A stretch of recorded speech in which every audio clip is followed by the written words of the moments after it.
కోరుతున్నాం. అన్ని ఇష్యూస్ మాట్లాడు. అందరికీ నమస్కారం.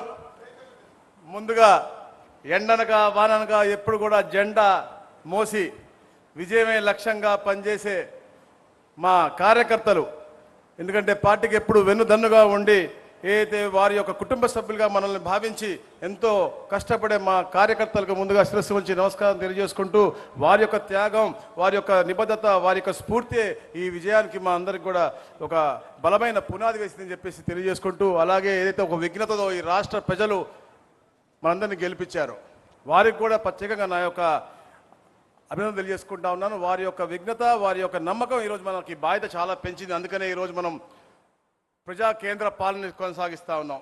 అలాగే ఎప్పుడు కూడా బడుగు బలహీన వర్గాల యొక్క అభ్యున్నతి కోసం వారి యొక్క ఆత్మ గౌరవాన్ని పునరుద్ధరించాలని చెప్పి కష్టపడుతూ భావి తరాలకు మంచి జీవితం ఇవ్వాలనే లక్ష్యంతో పనిచేసే మన గౌరవ ముఖ్యమంత్రి గారు చంద్రబాబు నాయుడు గారికి, మన యువ నాయకులు లోకేష్ గారికి, రాష్ట్ర అధ్యక్షులు సోదరులు పల్లా శ్రీనివాస్ గారికి, తెలంగాణ అధ్యక్షులు నరసింహులు గారికి అందరికి కూడా హృదయపూర్వక నమస్కారాలు తెలియజేసుకుంటున్నారు. మీ భూమి మీ హక్కు ఒక అద్భుతమైన కార్యక్రమం గౌరవ ముఖ్యమంత్రి గారు చేపట్టారు.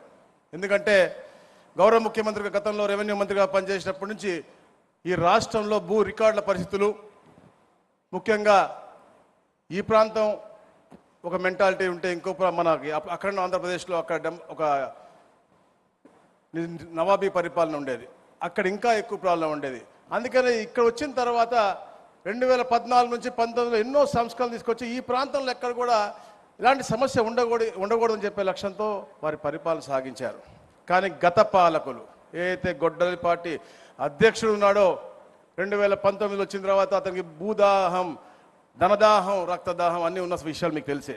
ముఖ్యంగా భూదాహం చూశాడు. ఏదైతే గతంలో కేంద్ర ప్రభుత్వం 2015లో డిజిటల్ ఇండియా అని చెప్పి ఒక ఉద్యమం స్టార్ట్ చేసిందో, digital India land records modernisation programme అని చెప్పి DILRMP అని ప్రోగ్రామ్ స్టార్ట్ చేసిందో, దాని తర్వాత గౌరవ ముఖ్యమంత్రిగా చంద్రబాబు నాయుడు గారు ఉన్నప్పుడు 2018లో ఈ రీసర్వేని పగడ్బందీగా చేయాలి అని చెప్పేసి దానికి కావాల్సినటువంటి కార్యాచరణ అంతా కూడా క్షేత్రస్థాయి అందరు అధికారులకు చెప్పి ఆ రోజులో జియో ఇచ్చి ఈ కార్యక్రమం మొదలుపెట్టడం జరిగింది. ఈ జగ్గయ్యపేటలో మొట్టమొదటి కార్ స్టేషన్ ఏదైతే కంటిన్యూస్ ఆపరేటింగ్ రిఫరెన్స్ సిస్టమ్ ఉంటుందో అది పెట్టి దానికి 32 కోట్ల రూపాయలు ఇచ్చిన ఘనత ఆ రోజు ముఖ్యమంత్రి గారిది. దానికి సంబంధించిన జీవో కూడా మన దగ్గర. ఎందుకని చెప్తామంటే క్రెడిట్ చోరీ డిజాస్టర్ ఏదైతే ఉందో, ఈ యొక్క ప్రతిపక్ష హోదా లేని ప్రతిపక్ష నాయకుడు గొడ్డలి నాయకుడు అతను ఇది మేము తెచ్చాం, మేము చేసామని చెప్పాడు. అతను ఏం చేశాడు అంటే చీకటి చట్టాలు తీసుకొచ్చాడు. ల్యాండ్ టైటిలింగ్ యాక్ట్ అని ఒకటి తీసుకొచ్చి దాంట్లో TRO అని ఒక మనిషిని పెట్టి అతను ఎవరైనా పెట్టుకునే విధంగా, ఏ అధికారిని కాకుండా అతను జైలు మేట్ అవ్వచ్చు, గ్లాస్ మేట్ అవ్వచ్చు, రూమ్ మేట్ అవ్వచ్చు, అతను ఎవరైనా పెట్టుకుని పేద ప్రజలకైనా ఇబ్బంది వస్తే సివిల్ కోర్టులో కూడా అప్లై చేయకుండా కేవలం హైకోర్టు పోయే విధంగా దాన్ని చీకటి చట్టం తయారు చేసేటువంటి పరిస్థితి. మీ అందరూ కూడా మన నియోజకవర్గాల్లో మనం గట్టిగా చెప్పాం, ల్యాండ్ టైటిలింగ్ యాక్ట్ రద్దు చేస్తామని చెప్పాం. గౌరవ ముఖ్యమంత్రి గారు మొట్టమొదటి రోజునే తొలి సంతకంగా ల్యాండ్ టైటిలింగ్ యాక్ట్ పెట్టి మనందరినీ కూడా దాని నుంచి కాపాడిన పరిస్థితి. అలాగే రీసర్వేని దాన్ని అనుసంధానం చేశారు. మనం ఈ రోజున రిజిస్ట్రేషన్ శాఖ, మున్సిపల్ శాఖ, అలాగే రెవెన్యూ శాఖ అనుసంధానం చేసి సుపరిపాలన ఇస్తూ ఉంటే ఆ రోజున టైటిలింగ్ యాక్ట్ తెచ్చి దీన్ని ఇంటిగ్రేట్ చేసి రీసర్వేని, ఎందుకంటే రీసర్వే ఒక అద్భుతమైనటువంటి కార్యక్రమం, దాన్ని ఎలాగ చేయాలో దానికి రూపకల్పన కార్యాచరణని కూడా మార్చేసి అతనికి ఉండే విధంగా, ఎందుకంటే 60 రోజులు చేయాల్సిన ప్రక్రియ దాన్ని కుదించి 15 రోజులు, అంటే ముందు 40 రోజులు చేశారు, మళ్ళీ 30 రోజులు చేశారు, 21 రోజు చేసి దాన్ని కుదించి క్షేత్రస్థాయిలో ప్రజలకు తెలియకుండా అతను సత్వరంగా చేయాలన్న లక్ష్యంతో చూపించి ఈ టైటిలింగ్ యాక్ట్ వాడి భూమి హరించాలన్న లక్ష్యంతోనే ఈ కార్యక్రమం పెద్ద ఎత్తున అతను చేసేటువంటి పరిస్థితి మనం చూస్తూ ఉన్నాం.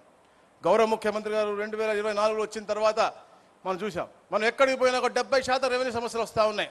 అంటే గత పరిపాలకుడు చేసేటువంటి అన్యాయం, అక్రమాల గురించే మనకు వస్తూ ఉన్నాయి.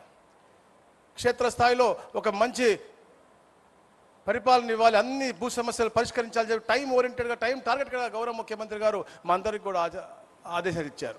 మేము అప్పుడు స్పెషల్ CS అవ్వచ్చు, CCLA గారు అవ్వచ్చు, ఇప్పుడు CS గారు అవ్వచ్చు, అందరం కూడా ఎప్పటికప్పుడు ఎన్నో సంస్కరణలు తీసుకొచ్చి 24 నెలల్లో 24 సంస్కరణలు తీసుకొచ్చాం. అయినప్పటికీ కూడా ఇంకా సమస్యలు ఉన్నాయంటే గత